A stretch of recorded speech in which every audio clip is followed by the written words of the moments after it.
Welcome back to the Hope Dems podcast, where we dive deep into the issues that really matter most to our community here in Hope County. In our second episode, we're going to discuss how faith influences businesses and the impact of Black female leadership in our political landscape. We're William Munn and Tyson Moy. All right. And we're here together today with a very, very special guest, Florine Fleming. She is not only our dear first vice chair of the Democratic Party here in Hope County, but she's a dedicated small business owner who prioritizes faith over our politics. And so we'll uncover her unique perspectives and contributions to politics and entrepreneurship. This is going to be really exciting. Thank you so much for being here, Mrs. Fleming. And thank you both, William and Tyson, for inviting me. It's an honor that you guys asked for my perspective on this. Well, it is a pleasure. We find that it's really important to prioritize people, to prioritize life. And in this, super hyper capitalistic, get ahead at any cost, society, it's really a breath of fresh air when I hear you talking unscripted about how people matter in your home healthcare, business, and just really appreciate, your dedication to humanity. So, how did you find that charge? How did you land there? Like, how did you become, a business owner, a person who has to make a living, but in a society, it seems you reject it, doing that at the cost of people? How do you balance that? I think it was the path of my faith, number one, and the path of the spiritual part of us that we have to learn about as we grow in our faith. For me as a Christian, to grow day by day, month by month, year by year, I started to realize that God had a plan for me. Okay. And there were little things that were happening along the way. I wanted and thought that I was a business person. Yeah. And in the beginning, someone would say, "Oh, you're a business person." And I would say, yes. But one thing I never, ever was outspoken about was that I was a business owner. And then when people would find out that, "Oh, you own Divine Home Care," I would always say, without hesitation, it would just pop out, "No, I don't own Divine Home Care. The Lord owns Divine Home Care. I am a steward." Right. And so along the way, I started taking notice to things that were happening in my business career and as well as my faith, and in my Christianity. So wow, that's how really inspiring. Mm-hmm. So how do you find your faith intersects with your business practices? So some more like specific examples. I mean, I would say the most important, I am in home care, so I work with we call them beneficiaries, and for me, they're patients. They will always be my patients. And staff. Your staff in a business, if you or a business person does not understand that your staff is the most important commodity that you have. And I always felt that because I was once a staff. I worked, for years, worked with and for others. But one of the things that I always felt inside was, when I become a business owner, I will value my staff. And when I say value, in that making money is not the number one priority. Of course, making money, you have to do that because in order to stay in business, you have to make money. Even as a nonprofit, you have to bring in funds to keep that business going. So early on, it was understanding humanity and understanding that the money was not the main goal. Right. The main goal was being a steward over your business. And that's regardless of what kind of business it is. Right. Being that steward and that person that says, yes, I want to make money, but not at all cost. Yeah.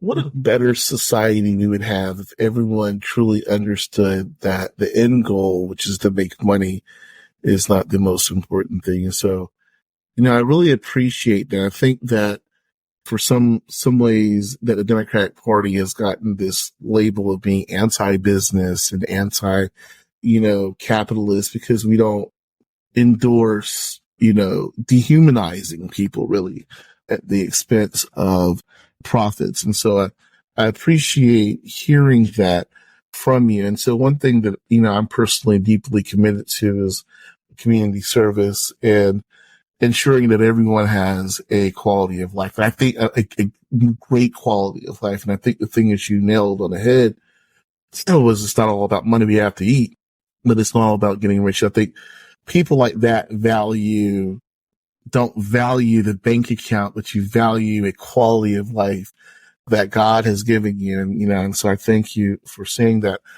What do you think businesses' role, as a small business owner, what do you think your business or other businesses' role should be in a small community like Rayford or Laurinburg or Red Springs? Talk to me a little bit about that. I think that the main priority of a business or a business owner is to uplift the community.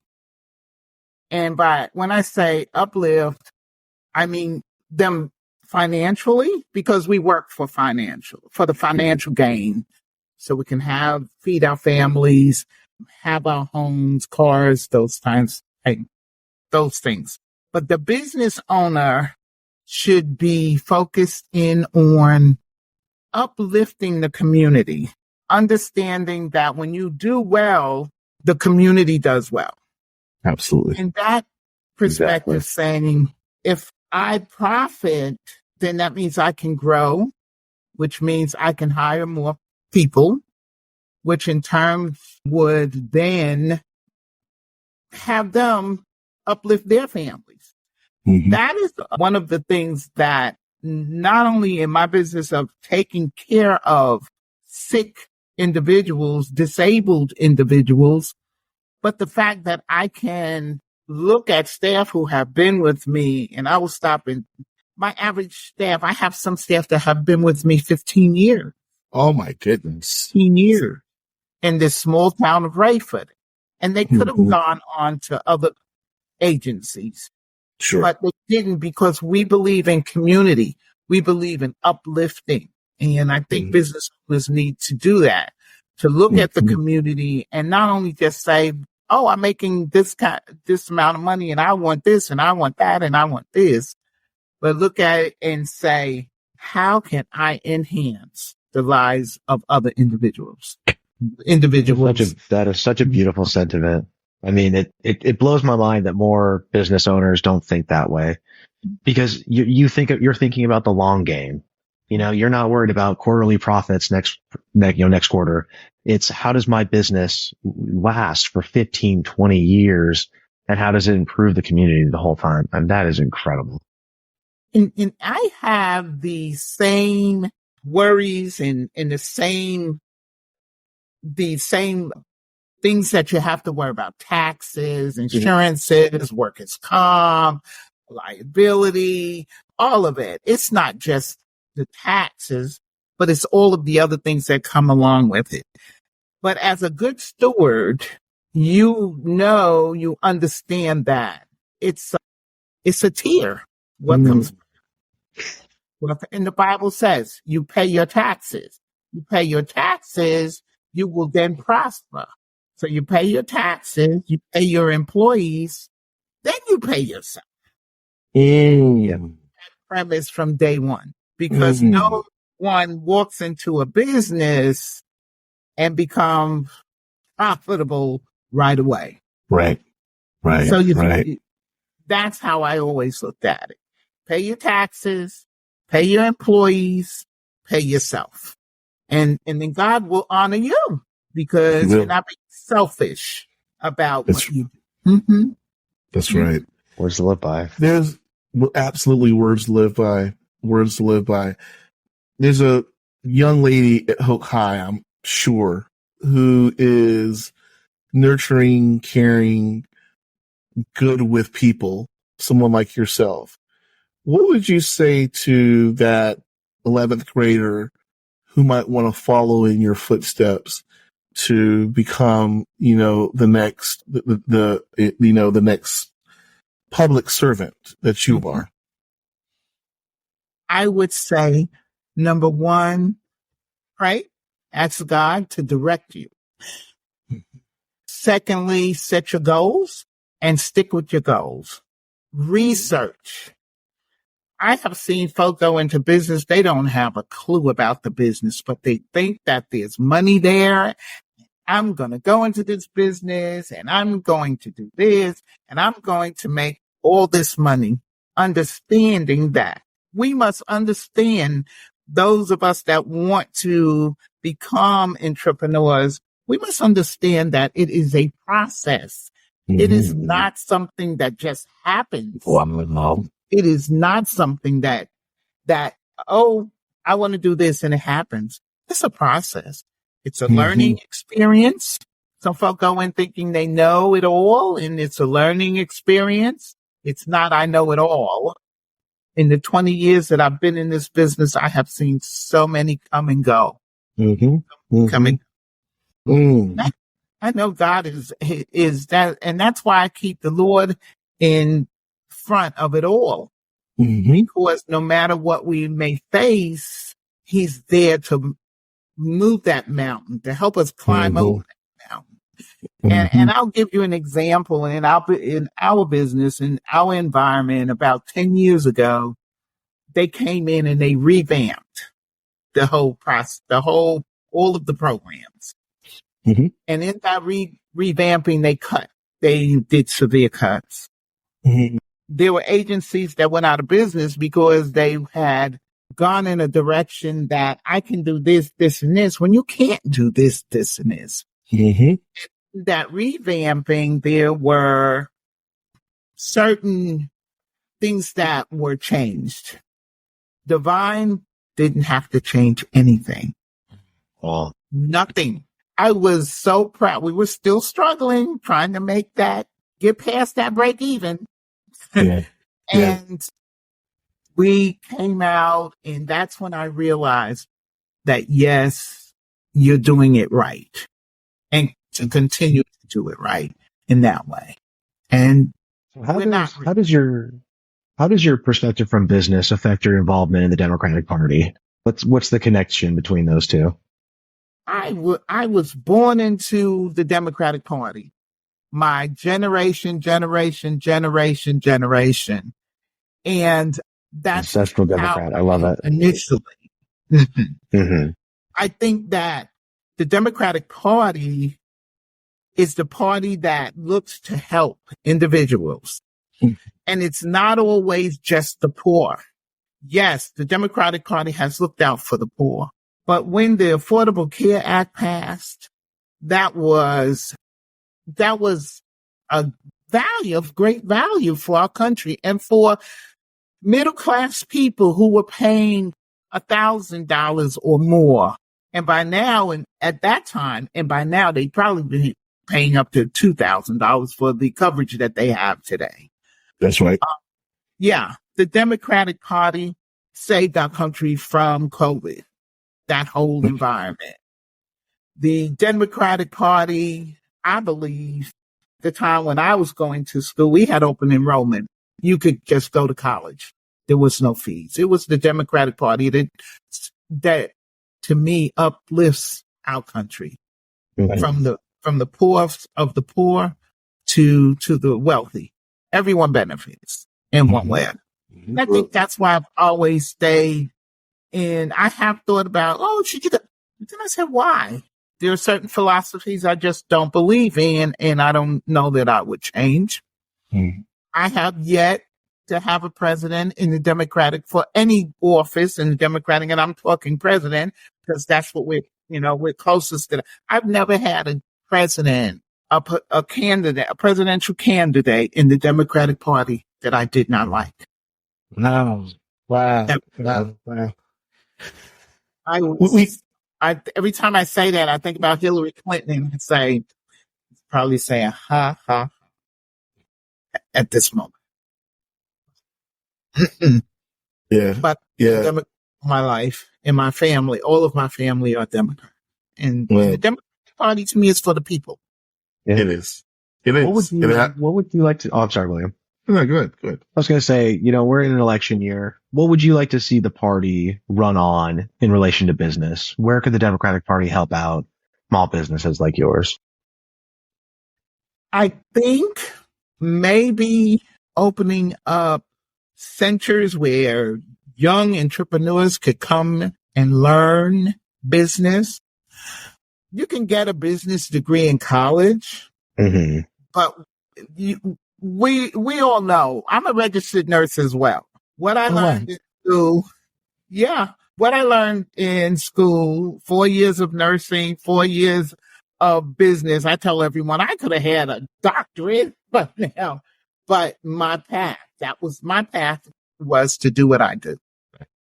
But I think that as far as the government is concerned, I think that we need to teach our youngsters, our high schoolers, our college grads, the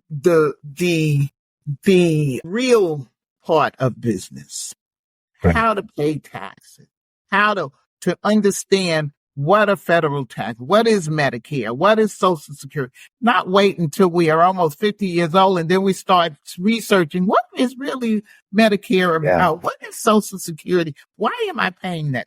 These are the things that when an individual is getting ready to go into business, they have to know about.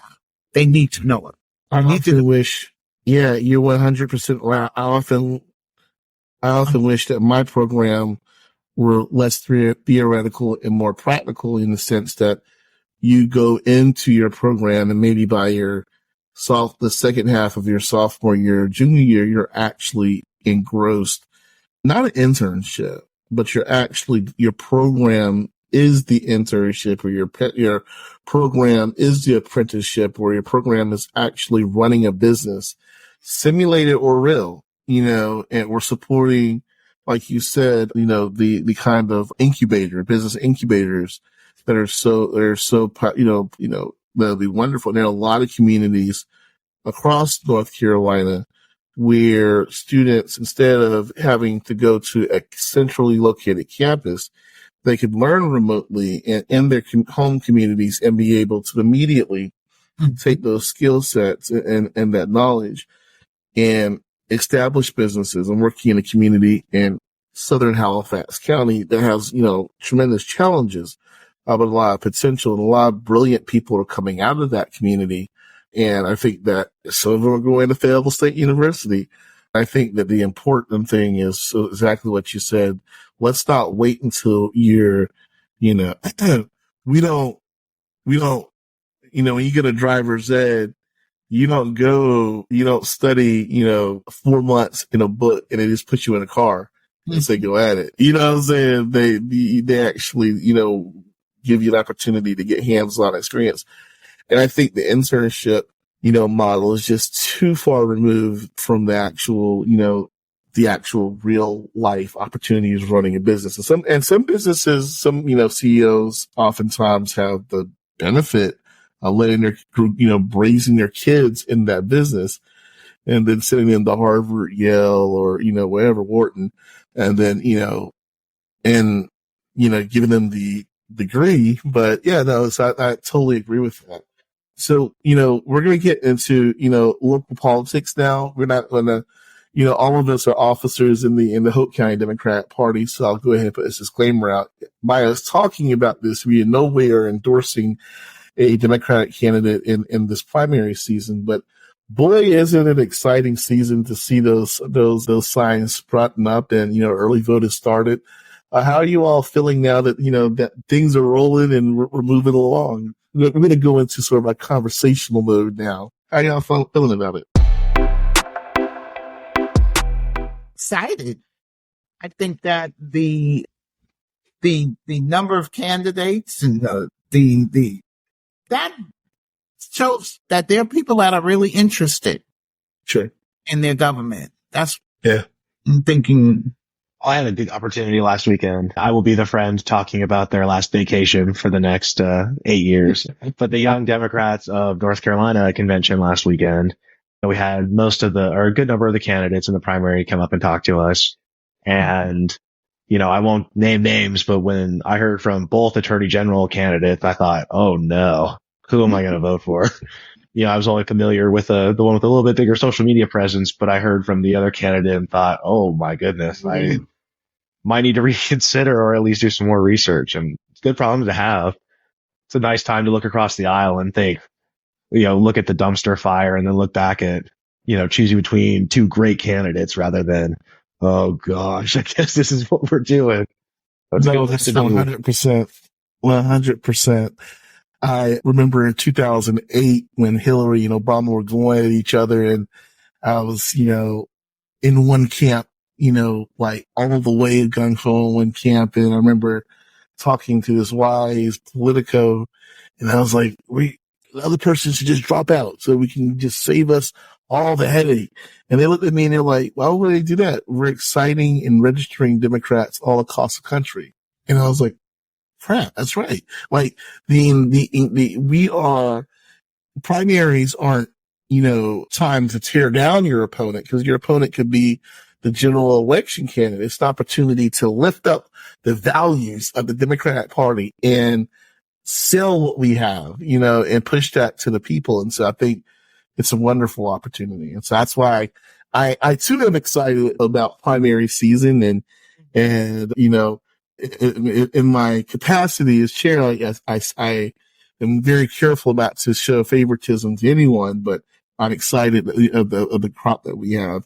I think what's going to be fascinating is the lieutenant governor's race. We have a hometown candidate and Senator Ben Clark, and then Rachel Hunt, who is the daughter of former Governor Jim Hunt. And so I just look forward to continuing to see how that turns out. But I mean, I'm a political science major. I love to watch the machinations of election cycles. So super exciting.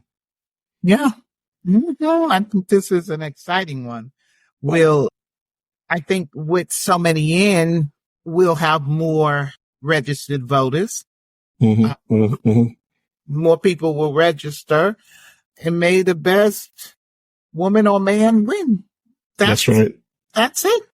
That's it. You draw these voters out to get registered, and instead of two people there where maybe we'll have 10 additional voters, you have 10, and maybe you'll get 100 additional voters, 1,000 voters.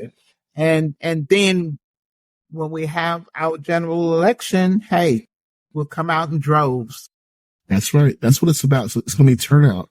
The other side's going to turn out, but it's really important for us to turn our people out.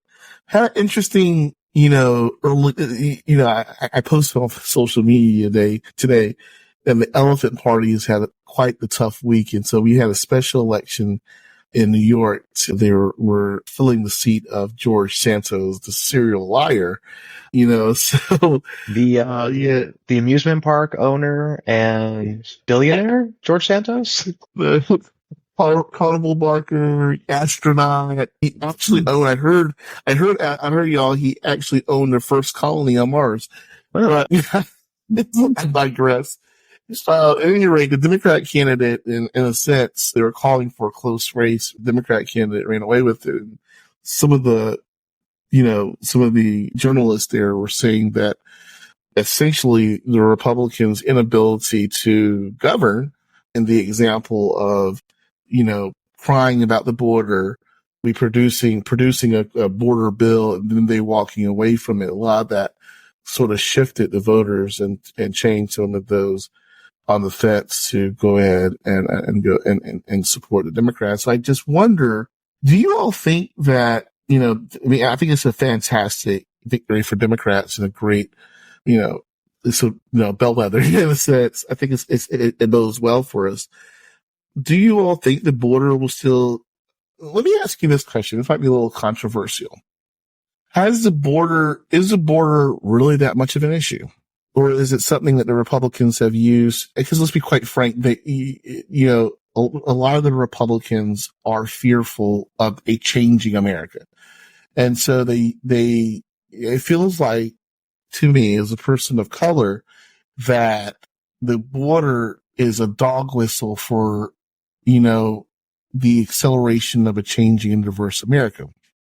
And so they use this language as if it is the most terrifying problem that we have. And no one's saying that I'll never say that we shouldn't address it, but it does seem, from my perspective, to be a bit inflated as a number one policy issue. As a matter of fact, it was a number one policy issue in the New York race. And I find that to be fascinating for states so far from the actual border that was their number one, policy, determining issue. How do you all feel about that? Let me just stop talking. I believe it's starting to backfire. Mm. I believe, we're all immigrants. Sure. I think that people are starting to get tired of hearing, let's call it what it is. It's prejudice. Right. It's right. Mm-hmm. It's all of those things when I believe that there should be kind of border control. Sure. Definitely. But absolutely. Name calling and calling folks aliens and those types of things, that type of language is starting to backfire, and it will. And I think that our party stays away from that. And I am so happy that we, as Michelle Obama says, we go high, they go low, we go high, high, high, because we just have to understand that we're all human. That's right. And that we're all the same. I think, not being cliche, we all bleed the same color. That's right. We all have two eyes, one nose. Our brains are the same. In terms of intellect across the board, there is no superior any race or anything. Right. Why can't we just get a bill together? Right. Something that is fair and equitable to immigrants as well as for our citizens in this country. But I think that's what the rhetoric about the border. And it's all the border of Mexico, but as far as I see this, the border runs all the way through Texas and Florida, and it's all, we need to figure out, our politicians need to figure out a way to help folk that want to come to this country and doing the right thing, rather than using it as a political pawn, because that's exactly what they're doing. It's playing to people's emotions and take over your jobs. Most Americans don't want the jobs that they do. Travel. If you travel, you'll see. You'll know exactly what it's all about. But we are a country of all races. And I think that this border is just starting to become annoying. Do the right thing. Get the right laws in place. I mean, these are supposed to be intelligent folk. These politicians how does it take, what are we going, 10 years now? On the same subject, the same rhetoric, the same yes, then no, then maybe so. I don't know. I'm to the point where I just want to cut it off. Just turn it off. I turn it off when they start talking about immigration. You're going to do what you want to do. That's a political ball that they're playing with. They throw it when they throw that ball. Can I get a strike? Or will I get a hit? I don't know. Tyson, you were about to say something? Oh, I was going to say, I think that's what the tragedy of the failure of the recent border bill is. There were some attacks on the bill from the left because there are pieces of it that are very sort of to the right and a little harsher than I think we would naturally lean towards. But when I see the videos, when I lived in El Paso, Texas for 5 years, a border, one of the main border towns, when a woman is carrying her children across the Rio Grande, that is an unbelievable human tragedy. Mm. It is horrible that that's the way the system functioned. And so funneling people to ports of entry, processing them, getting them work visas, doing the things you would do with a refugee, someone looking for asylum or anything like that. Like, I think that makes sense. Like a system that has people wandering through the desert, having cartels help them. I mean, all of those things, it's every part of that is an unspeakable tragedy. And it's sad because I think the bill would have helped. It would have helped the processing time. It would have helped add some humanity to it. But, of course, Donald Trump said they can't do it. So every Republican remembered they don't have a spine and stopped voting for it. To your point, William, on the border and being a dog whistle, I think at the top level it is, right? Like you talk about the border and it's sort of that wink nod. Oh yeah, we're talking about that. But I think it also, and the reason why it has been able to penetrate into Democratic circles is I think it sort of masks a deeper anxiety about economic reality in the United States today. If you're a millennial or a Gen Z, the likelihood that you'll be able to purchase a house is much lower than it was for your parents and much, much lower than it was for your grandparents.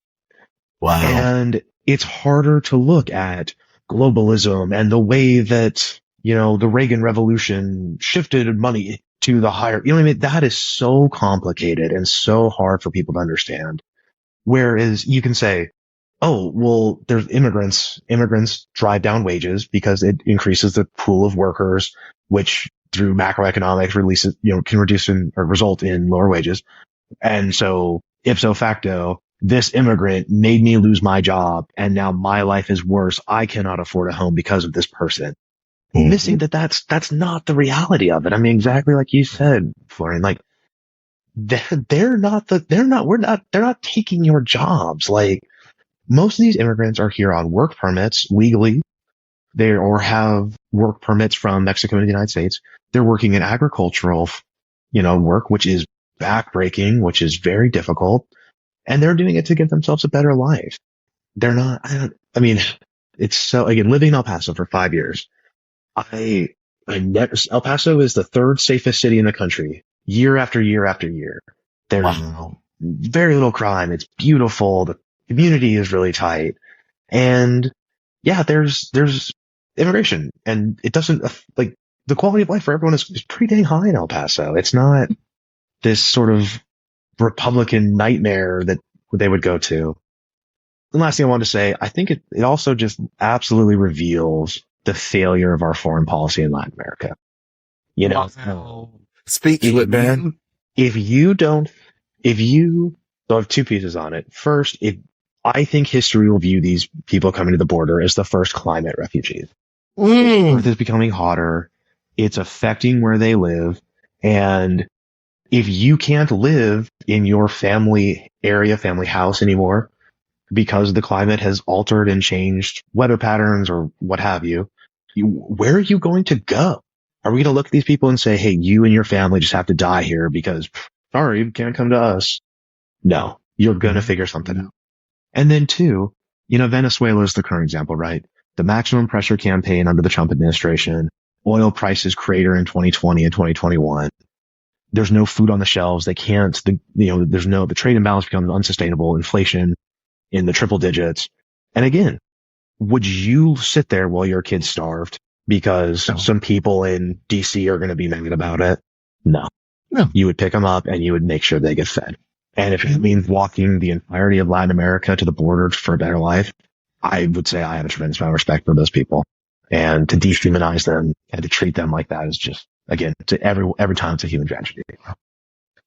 I think thank you so much for that, Tyson. I think one of the major themes that we want to hammer home over this podcast is that Democrats value humanity. We value human life. And while the Republican strategy is to cater and manipulate fear, we are always going to stand and do the right thing, whether it costs us an election cycle or two, but we are going to always default to taking care of human beings.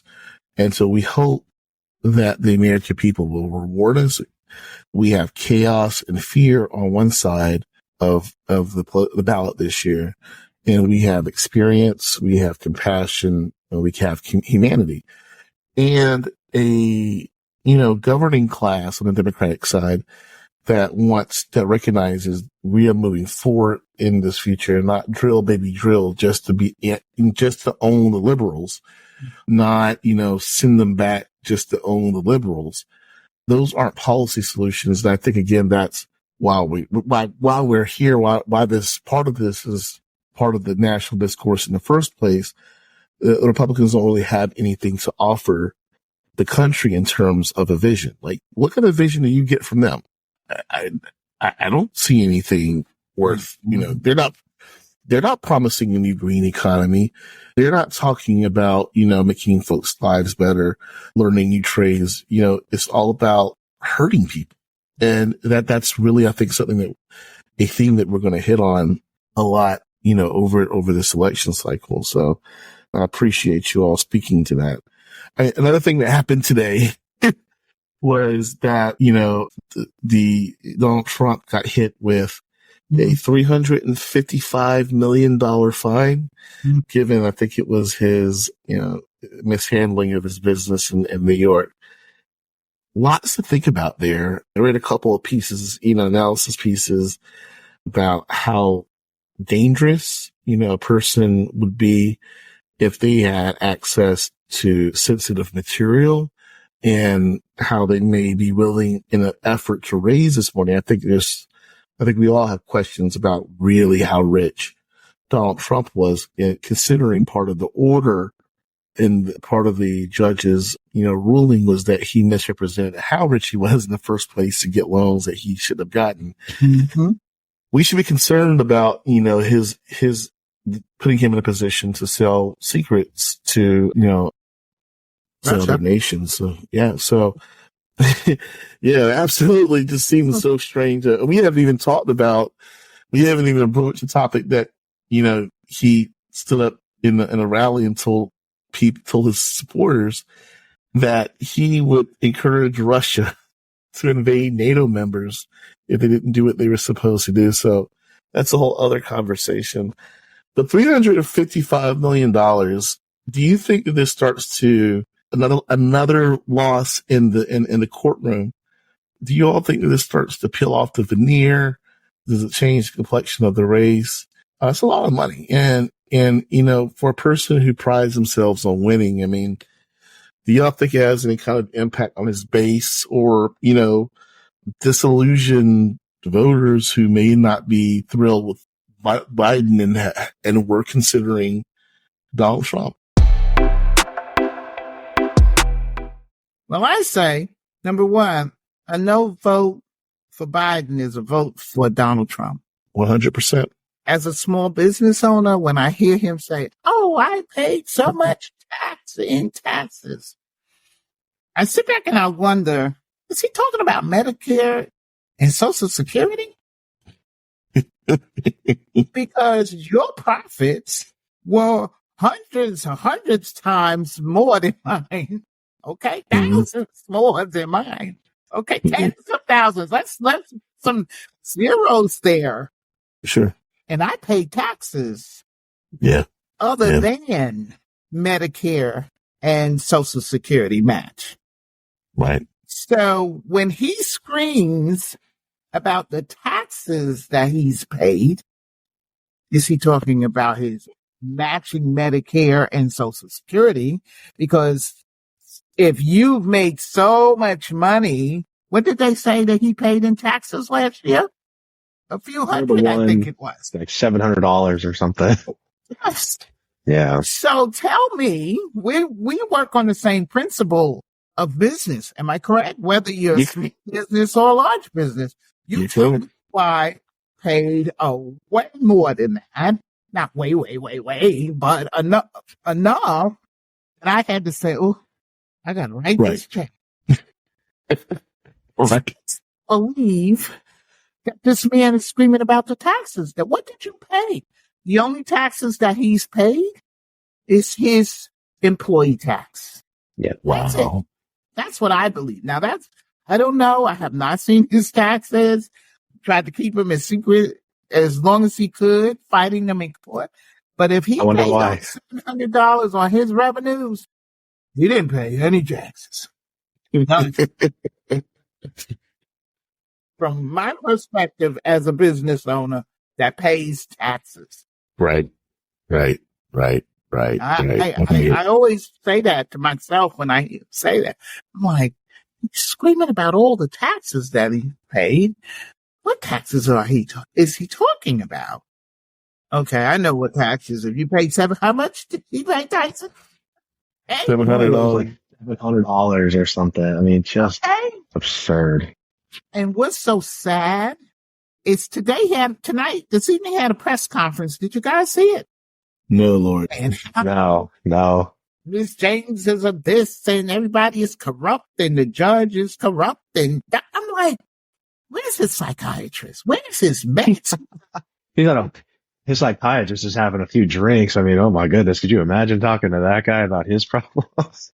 Okay. You could, everybody else that's law-abiding citizens as corrupt, and you're the one that's corrupt. He cannot see himself as corrupt. And that's so sad. I think that's it. That he's getting from the citizens that are giving him monies for his campaign. He's probably going to pay some of his taxes with them. I hope that those folks that are out there still sending his money, wake up. What do you need to see to understand that this man is not for our country? We're going to get a psychologist. One of our guests is going to be a, mental health professional. I do think there is, and we're going to ask them some of these questions. I think you nailed the head. Why are people so beholden? And I'd love to get that from a mental health perspective. Yes. I'd love to get that opinion. I don't know. I worry about it a little bit. I think it makes him, and it's going to make him desperate. To paraphrase Hunter S. Thompson talking about Richard Nixon, he fights like a badger, and a badger is most dangerous when it's on its back and it smells dead in the air. And, Donald Trump was a lot of things, but he does have that animal cruel intelligence, Mm-hmm. He can smell it. And, unfortunately, even though I was too optimistic last week, so I have to be a little pessimistic this week, or 2 weeks ago rather. It's going to be a close race. Not a popular vote, obviously. Biden's going to win the popular vote by millions. But, it's going to come down to some tight races in North Carolina and Michigan and Georgia and Arizona. And, get on lucky. There's just, whatever happens in an October surprise of some sort. And he could win. And I think it's just more proof that a second Trump administration would be the last real election we ever had. That's right. That's right.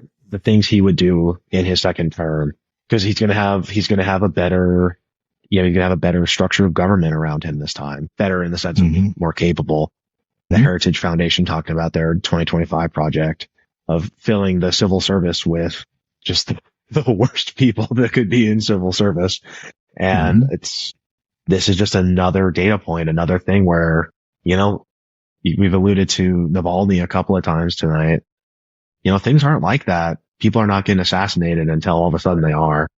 It doesn't take a lot to get there. I mean, especially with some of the history of state mandated violence in this country. That's right. I tell you, there's a movie called The Miseducation of Something, and I think it goes back to education and educating our young people. That's my biggest concern as well for our party in general.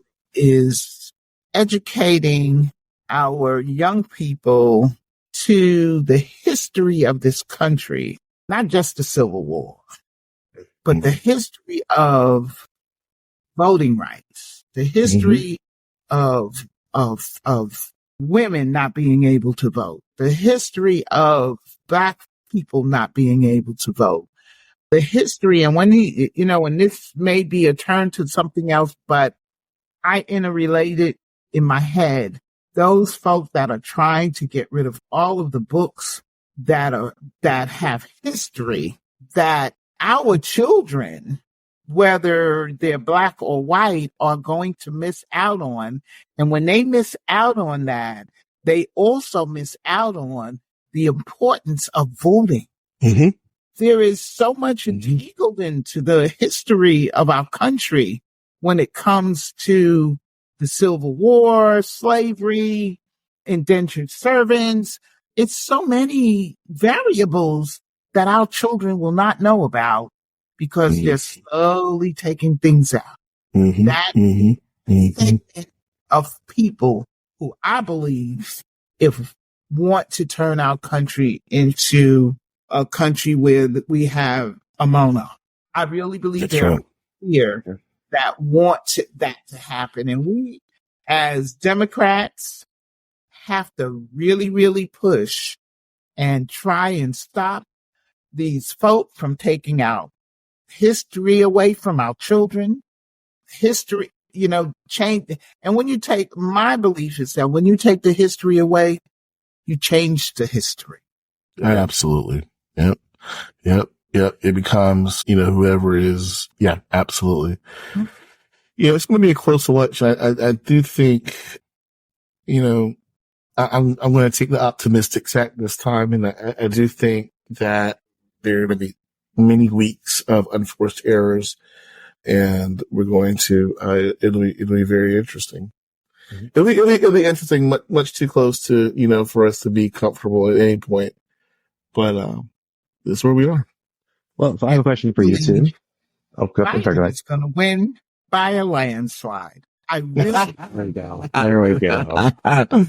My face coming out, okay? Yeah. That my spirit keeps saying he's going to win. And people are going to wake up when they see looking at Trump. And I believe there are good Republicans. Yes, of course.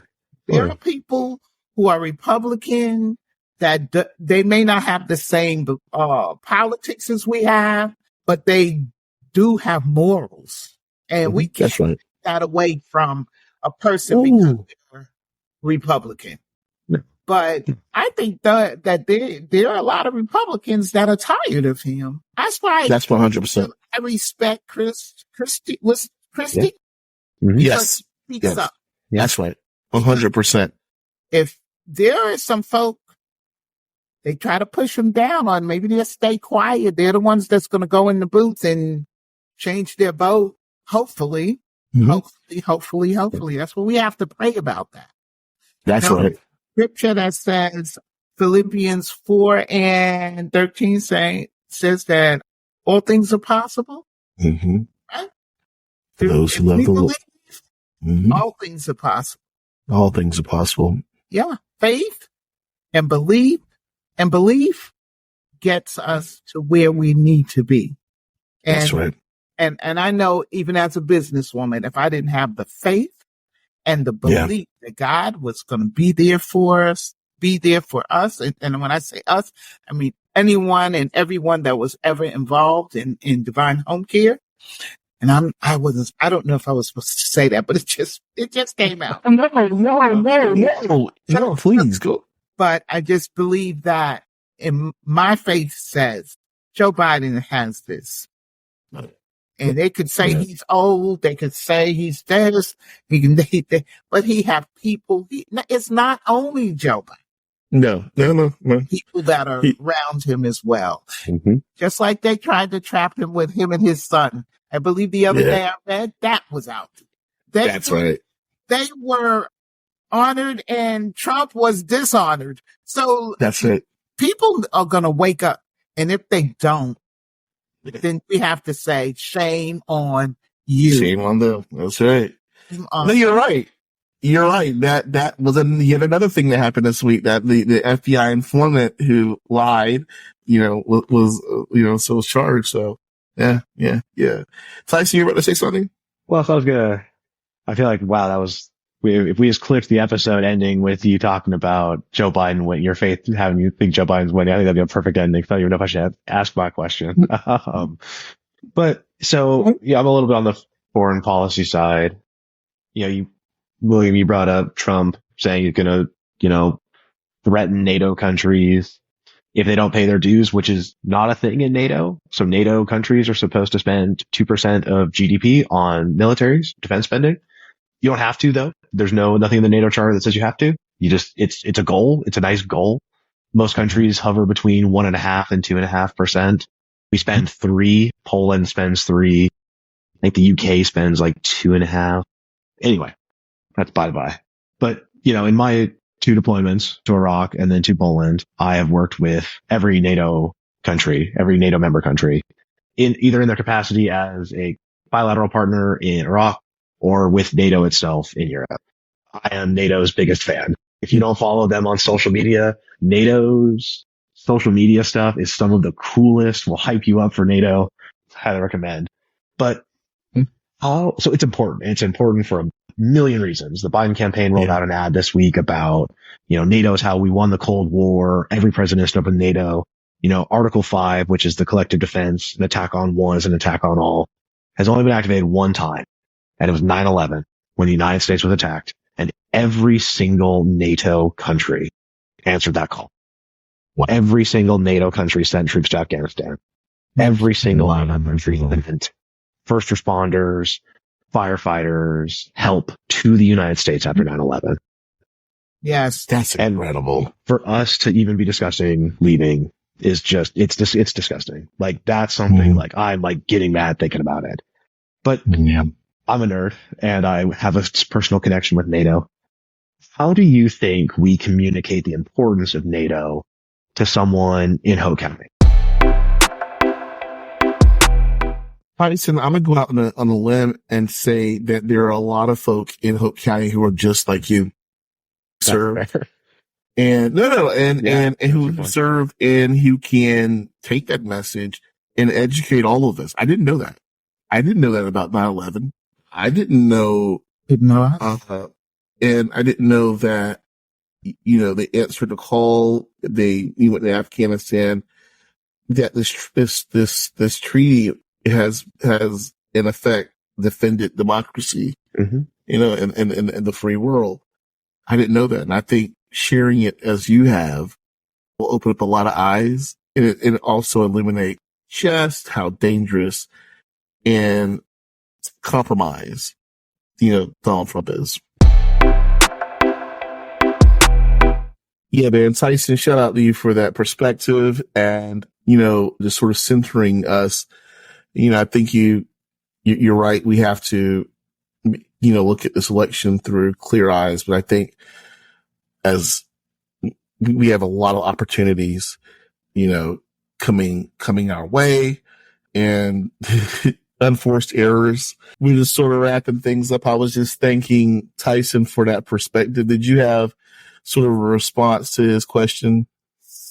No, it was very informative for me. I appreciate it. Oh, thank you. Yeah. I mean, I'm just learning. We're just learning here. And I think that speaking out in this podcast is going to go out. I'm going to post this episode, link to this episode to all of our friends on Hope County. I hope you do too, Mrs. Fleming, and you as well, Tyson.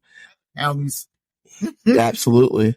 And so we want to do that so that people can hear exactly what you just said. I think that's really helpful. But we want to thank you, Mrs. Fleming, for your faith and your hard work in this community for all these years, employing people, putting food on their table, helping putting food on their tables, helping give them, obviously your work in home health care gives people a longer and better quality of life in their homes, and the people that you employ, obviously, can depend on you as a leader to find employment, so we thank you for your service. We thank you for your service as First Vice. Tomorrow we're going to have a great time at the Hope County Library, working with our precincts, getting them ready for this long call, because Hope County is going to look great this year for the Democratic Party. We're going to turn it out for sure. I'll leave it to you two, for any final words before we wrap it up.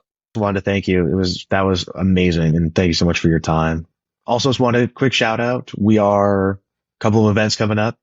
So the county party meeting will be Tuesday via Zoom, 7 p.m. normal time. Hear about our exciting finances and other business from William. And then on the 23rd of March, we are currently in the beginnings of planning a free throw tournament at the high school. Some great prizes will be involved in that. It'll be a great time for everyone. For more information on that, you can go to mess up the website. William, help me out. Call it a lifeline. HokeDems.com/store. You can go to our store, take a look at that. And again, that's HokeDems, HokeDems.com/store. And you can check out the free throw tournament, as well as some nice cool shirts that we're going to demo on our next episode. Yeah, absolutely. And I want to thank you for inviting me. Just thank you so much. I'm very appreciative of all this show. This is a beautiful community. You make it beautiful, and we thank you for taking your time. And we're going to showcase it. We're going to bring all this beauty to the community and make folk proud that, Hope County hears, we're doing our thing. So until the next time, thank you all for joining the Hope Dems podcast, and we'll see you on the next side. Take care. Thank you, Chair. See y'all. Good night. Absolutely. Good night.